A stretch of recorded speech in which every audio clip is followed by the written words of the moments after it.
l'actualité africaine, Netumbo Nandi Ndaitwah, élue présidente de la Namibie. La commission électorale de la Namibie a annoncé mardi 3 décembre 2024 l'élection de Netumbo Nandi Ndaitwah à la magistrature suprême avec 57,31% des suffrages dès le premier tour. Âgée de 72 ans, la première femme présidente de ce pays d'Afrique australe occupait jusque-là le poste de vice-présidente de l'Organisation du peuple du Sud-Ouest africain ou South-West Africa People's Organization, SWAPO, parti au pouvoir. Celle que le pays a surnommée NNN en rapport avec son nom s'est imposée face à son principal adversaire, Panduleni Itula, qui est arrivé loin derrière avec seulement 25,5% des voix dans cette élection qui a connu une participation de 76%, mais aussi de nombreux cafouillages obligeant à prolonger le scrutin de plusieurs jours. Figure de la lutte pour l'indépendance, Netumbo Nandi Ndaitwah porte des positions conservatrices étant notamment partisane d'une législation stricte en matière d'avortement. Le parti de Netumbo, qui dirige le pays depuis son indépendance en 1990, a également remporté les élections législatives qui se tenaient en même temps que la présidentielle le 27 novembre 2024. La SWAPO a obtenu 51 sièges contre 20 pour le parti des patriotes indépendants pour le changement ou Independent Patriots for Change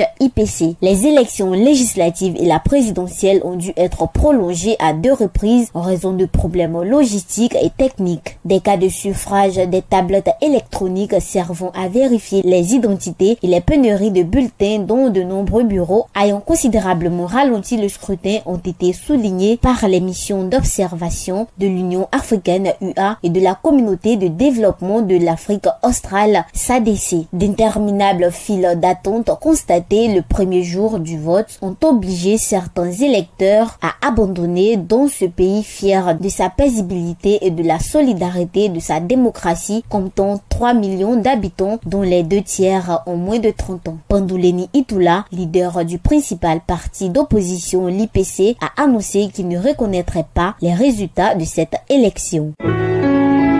Accra, agence presse radio et audio.